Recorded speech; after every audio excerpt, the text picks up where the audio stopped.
अभी one of the most awaited IPO आपके सामने आने वाला है, मैनकाइंड फार्मा लिमिटेड। अब ये हर कोई जानता होगा इनके प्रोडक्ट, तो ऑब्वियसली बात है। और यहाँ पर ऑफर डेट कुछ दूर नहीं, 25 तारीख को ये ओपन होगा आईपीओ और 27 तारीख को क्लोजिंग डेट रखी गई है। अप्रैल की बात है। यहाँ पर अगर आप देखें तो 1026 रुपए से 1080 रुपए का प्राइस बैंड रखा गया है। लोअर प्राइस बैंड जो है ना वो आपका 1026 है, अपर जो है वो 1080 है। ज़्यादातर लोग बिड 1080 की लगाते हैं, चांसेस ज़्यादा वही होते हैं मिलने के, और लॉट साइज 13 है। लेकिन बहुत एक दुख की बात है कि यहाँ पर लोग जो सोच रहे थे पहले कि यहाँ पर अच्छा खासा बम्पर मुनाफा होगा, वो यहाँ पर कहीं ना कहीं होता हुआ नहीं दिख रहा है। जीएमपी डब्बा बाजार एक्सपेक्टेड प्रीमियम क्या हो रहा है यहाँ पर, 85 रुपए तक का यहाँ पर जो है प्रीमियम बताया जा रहा है। 65 से 85 रुपए पर ये प्लस में लिस्ट हो सकता है स्टॉक। इस हिसाब से देखें तो आपका 900 रुपए का प्रॉफिट बनता है। जब ये लिस्ट होगा तो आपका 900 रुपए का प्रॉफिट हो रहा होगा। अब इतने से प्रॉफिट के लिए यहाँ पर कोई भी निवेश करना तो नहीं चाहेगा, लेकिन डब्बा बाजार तो कुछ दोस्तों यही कह रहा है। लेकिन असलियत में कुछ ये सारी चीजें ना, ये तो बहुत दूर की बात है। सबसे ज्यादा लोग डरे हुए ये है कि एक और स्टॉक आया था, ग्लैंड फार्मा। ये स्टॉक के साथ क्या हुआ था, क्या ऐसी स्टोरी मैनकाइंड में तो सेम ऐसे ही दोहराई तो नहीं जाएगी? ये एक प्रॉब्लम की बात है, ये बड़ा सवाल है। अब ये रहा ग्लैंड फार्मा का चार्ट, इसके साथ ऐसा क्या हो गया था भाई? देखिए ये स्टॉक का प्राइस यहाँ पर रखा गया था, लिस्टिंग का प्राइस था 1700 रुपए से ये स्टॉक 4200 रुपए तक गया। जी हाँ, 4200 रुपए तक गया। इसमें भर भर कर रिटर्न बनाए लोगों ने, बेचे भी बीच में, काफ़ी लोगों ने बेचा भी होगा। ऑब्वियसली बात है, लोग बेच कर निकले भी होंगे, एंटर करने की सोची भी नहीं होगी, लेकिन नए लोग भी एंटर करते रहे होंगे बीच बीच में। 4200 रुपए से आज यहाँ पर ना, आज तो 15% की तेजी, 1400 रुपये 1416 रुपये का प्राइस आ गया है। बट अगर आप देखें तो 1200 का लो है। तो अभी आप समझ सकते हैं कि 70% का करेक्शन इसके अंदर हुआ। अभी ये क्यों हुआ है? ग्लैंड फार्मा के अंदर एक्चुअल में जितनी नेट सेल थी, मतलब रेवेन्यू जो था, उसके कंपैरिजन इसकी वैल्यूएशन इतनी ज़्यादा थी। आप ध्यान ही होगा, आपका पेटीएम हुआ, आपका पॉलिसी बाजार हुआ, आपका जोमेटो हुआ, आपका यहाँ पर और भी देखे जो कि हैवी वैल्यूएशन के साथ आए थे ना, तो वो सब करेक्ट होते हुए दिखे। Same to same Gland Pharma के अंदर भी ऐसा ही हुआ। आया तो ठीक ठाक, लेकिन उसको वैल्यूएशन ना बढ़ा दी गई, मार्केट के अंदर बढ़ा चढ़ा कर दिखा दिया गया, और उसमें जो है ना डंपिंग जब स्टार्ट करी गई तो कुछ 70% यहाँ पर जो है ना वो पूरा चला गया रिटर्न। तो यहाँ पर ना ये दिक्कत हुई थी ग्लैंड फार्मा के अंदर, और वैल्यूएशन यहाँ पर 70,000 करोड़ के आसपास तक पहुँच गई थी। जी हाँ, इस कंपनी का मार्केट कैप 70,000 करोड़ के आसपास तक पहुंच गया था, जो कि जस्टिफाई नहीं करता था। और अर्निंग टू वैल्यूएशन यहाँ पर जो है ना बिल्कुल मिसमैच हो गया था, जिसकी वजह से करेक्शन बहुत हैवी आई, जब मार्केट ने समझा हर कंपनी के अंदर वैल्यूएशन का खेल। तो क्या ये 70-80 हजार करोड़ की वैल्यूएशन क्या ये बहुत ज़्यादा होती है? देखिए पेटेंटेड, अगर कंपनी के पास पेटेंट बहुत है, एक जस्टिफिकेशन चाहिए होती है कि यार इतना मार्केट कैप है, आपको ये इतना मार्केट कैप कैसे मिल रहा है, क्या आप इसको किस तरीके से जस्टिफाई करेंगे, तब जाकर ये आईपीओ में इन्वेस्ट करिएगा। ये सारी चीज़ें पता होनी चाहिए। आईपीओ से पहले, लिस्टिंग से पहले इसका बताया जा रहा है कि कंपनी की कुल वैल्यूएशन जो है ना, the offer will value the company at about 8 से 9 बिलियन डॉलर, 61,000 करोड़ रुपए की वैल्यूएशन कहीं ना कहीं इसको देखने को मिलती है इसके अंदर। जी हाँ, ये पहले की बात है, ये आपका ऑलमोस्ट 28 अप्रैल 2022 की बात है, जब इसके ऊपर बात चल रही थी इसका आईपीओ आने की। उसके बाद मार्केट की कंडीशन खराब हुई, आईपीओ यहाँ पर जो है ना पेंडिंग में डाल दिए गए बहुत सारे आईपीओस।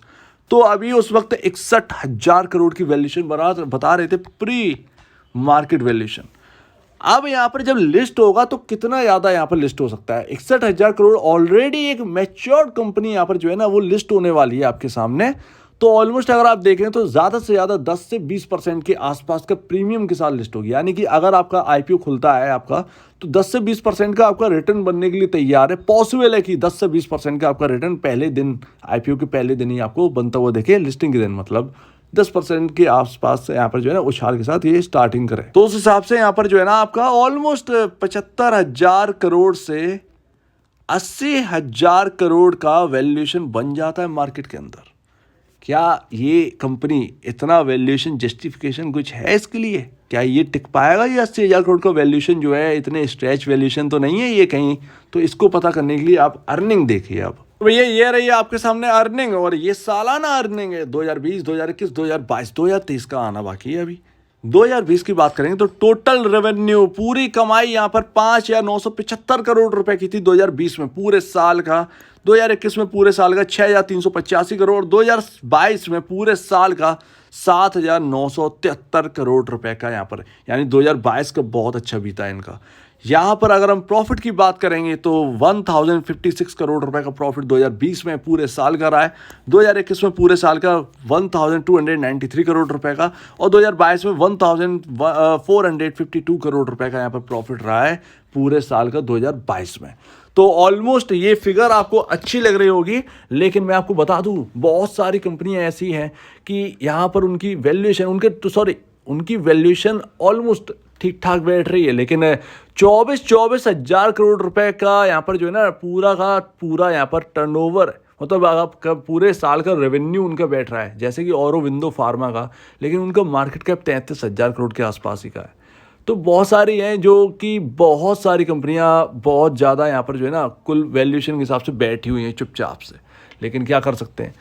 मैनकाइंड में ये इस तरीके का रेवेन्यू यहाँ पर ना, मुझे नहीं लगता कि ये बहुत ज़्यादा वैल्यूएशन यहाँ पर जो है ना बैठा पाएगा मार्केट के अंदर। मतलब लिस्टिंग हो गई, लिस्टिंग शानदार हो गई, लेकिन कुछ वक्त बाद ना वो वैल्यूएशन का जो भी ना आप चेक करोगे तो कहीं ना कहीं मुझे डाउट है कि पी रेशियो जो है ना वो हाई होगा, और अगर पी रेशियो अगर हाई होगा तो फिर कहीं ना कहीं वो उतने प्राइस पर नहीं बैठ पाएगा। अब वो कब करेक्शन आ जाए कुछ पता नहीं है, लेकिन अगर पी रेशियो बाकी कंपनियों की डॉक्टर रेड्डी से हाई होगा, आपका बाकी जो कंपनियां है सन फार्मा है, या फिर आपका जो बैठता सन फार्मा तो और भी ऑलरेडी बहुत महंगी है, आपका डॉक्टर रेड्डीज हुआ, आपका ऑरोबिंदो हुआ, ये सारी कंपनियों को अगर पीछे छोड़कर ये आपका उसका पी रेशियो ज़्यादा होगा तो ऑब्वियसली बात है एक करेक्शन तो कहीं ना कहीं बनता है। लेकिन एक चीज़ है जो कि ये कहती है कि बहुत ज़्यादा डाउन साइड नहीं दिखती है। क्यों नहीं दिखती है? पेटेंट भर भर कर है इनके पास, इतने पेटेंट है, इतने पेटेंट है। आप ऐसा कोई ब्रांड बताओ जो मैनकाइंड का ना हो। आप देख लीजिए, कोई भी आपको बताने की जरूरत नहीं है। आपको न्यूरोकाइंड उठा लीजिए, आप बहुत सारे अनवांटेड 72, इन सबके इनके पास ही है सब कुछ, और यही सबसे ज़्यादा डिमांड में है। तो आप समझ रहे हैं, तो मैनकाइंड की जितनी भी बनाई हुई चीज़ें वो बहुत डिमांड वाली है, बहुत ज़्यादा डिमांड वाली है। तो ये एक बहुत बढ़िया बात है, इसीलिए इनके पास पेटेंट भी बहुत ज़्यादा है, और रैंक में ये फोर्थ रैंक में आते हैं सबसे बड़ा। तो आपको यही सब कुछ ना ये जस्टिफाई करता है कि यस, बहुत ज़्यादा नहीं तो बहुत कम भी नहीं, ऑलमोस्ट 40,000 करोड़ की अगर वैल्यूएशन होगी ना तो बिल्कुल राइट वैल्यूएशन है मैनकाइंड के लिए। 40-50 हज़ार करोड़ की वैल्यूएशन इसके लिए बहुत ठीक होगा। लेकिन अगर इससे ज़्यादा यहाँ पर लिस्टिंग हो ही रही है तो ऑब्वियसली बात है वो कहीं ना कहीं हमारे लिए थोड़ा सा डरावनी वाली बात तो है। अब थोड़ा सा और मैं आपको बता दूं तो फेस वैल्यू 1 है, यानी कि आपका स्प्लिट नहीं हो सकता। और यही प्रॉब्लम है, दिक्कत यही होती है कि जब भी कोई मैच्योर कंपनी लिस्ट होती है, प्रॉब्लम उसके साथ यही होती है कि वो मैच्योर कंपनी लिस्ट तो होती है लेकिन कुछ ज़्यादा रिटर्न हमको बनाकर एकदम नहीं देती। मतलब इस हिसाब से अगर आप देखें तो मैनकाइंड अगर शुरू से लिस्ट होती है और धीरे धीरे धीरे करके उसकी ग्रोथ होती है और हमारा पैसा उस पर लगा होता, तो हमारा पैसा 100 टाइम हमारा पैसा बनता और हम लोग अमीर हो जाते। लेकिन असल में ऐसा नहीं है। हैवी वैल्यूएशन के साथ यहाँ पर जो है ना लिस्ट होगी तो कितना ज़्यादा वैल्यूएशन बढ़ेगा, बहुत ज़्यादा बढ़ जाएगा, नहीं इतने रेवेन्यू पर थोड़ी नहीं बढ़ेगा। तो ध्यान रखिएगा। तो इसको सबसे बढ़िया है कि अगर आपको आईपीओ मिलता है, अगर आप लिस्टिंग के लिए लेते हैं, ले लीजिए। पॉसिबल है 10 से 20% के आसपास की आपको लिस्टिंग गेन्स आपको मिल जाए। ऐसे में आपको 2300-2400 करोड़ रुपए का यहाँ पर जो है ना 2400 रुपए का यहाँ पर प्रॉफिट होने का अनुमान है मेरे हिसाब से। लेकिन अगर आप लिस्टिंग के लिए लिए तो तुरंत ही निकल जाना। उसके बाद जो इन्वेस्टर है, अगर मैनकाइंड का कोई इन्वेस्टर है, तो आप पी रेशियो देखिएगा, क्या वो पी रेशियो बहुत ज़्यादा है अपने इंडस्ट्री पी के कंपैरिजन, क्या उसका पी रेशियो बहुत ज़्यादा है? अगर बहुत ज़्यादा है तो फिर दूरियां बनाकर तुरंत रखनी है। कुछ नहीं पता कब करेक्शन आए, कब आ जाए, भाई कुछ नहीं पता है। ऐसे पी रेशियोज़ में बहुत सारे लोग फंसे हुए हैं। इसीलिए मैं ये कहता हूँ कि यहाँ पर ना लिस्टिंग हो जाए, तुरंत ही इसके फंडामेंटल ओपन कर इसका पी रेशियो जांच लेना। पी रेशियो अगर इंडस्ट्री पी से बहुत ज़्यादा हो तो भाई दूरियां बनाएं। डॉक्टर रेड्डीज़ का भी पी रेशियो देख लीजिएगा, और भी फार्मा कंपनीज हैं उनका भी पी रेशियो देख लीजिएगा। उनका पी रेशियो जब आप देखेंगे तो आपको समझ में बहुत सारी चीज़ आ जाएंगी। तो अगर बहुत ज़्यादा महंगा पी रेशियो है, मुझे नहीं लगता कि आपको उसमें थोड़ा सा रहना चाहिए, करेक्शन का वेट करना चाहिए। कंपनी बहुत अच्छी है, टॉप लेवल की कंपनी है, लेकिन करेक्शन का वेट करिएगा, ज़्यादा बेहतर है। आगे के लिए बहुत अच्छा होगा, नीचे के रेट पे मिलेगा तो बहुत मज़ा आ जाएगा आपको, ये पैसा बना के देगा ये, लेकिन करेक्शन चाहिए अपने को उसके लिए। सो उम्मीद है आपको पूरी बात अच्छी लगी होगी। ये रहा था थोड़ा सा आईपीओ का रिव्यू। मैंने थोड़ा सा ग्लैंड फार्मा को इसलिए लेके आया क्योंकि लोग परेशान हैं उसके अंदर भी, और हैवी वैल्यूएशन पर आईपीओ आ चुके हैं पहले, तो उसमें भी लोग परेशान हैं। इसीलिए मैंने आपको ग्लैंड फार्मा को बताया कि उसके अंदर क्या, उसकी अर्निंग मिसमैच थी। 4,500 करोड़ के आसपास का सालाना यहाँ पर जो है ना रेवेन्यू था, और उसके सामने आपका 70,000 करोड़ की वैल्यूएशन कैसे जस्टिफाई करेंगे, तो ये पूरी बात आ जाती है। सो उम्मीद है आपको यहाँ पर ना लास्ट वाली राय आप देखें, एक इन्वेस्टर्स के लिए, एक लिस्टिंग गेन्स के लिए जो भी आ रहे हैं इसके अंदर। तो अगर आपको इस वीडियो को प्रॉब्लम है, कुछ पूछना, कुछ बताना, कुछ कहना है, तो प्लीज कमेंट सेक्शन में कहिए। और अब दीजिए वीडियो देखने के लिए बहुत धन्यवाद दोस्तों।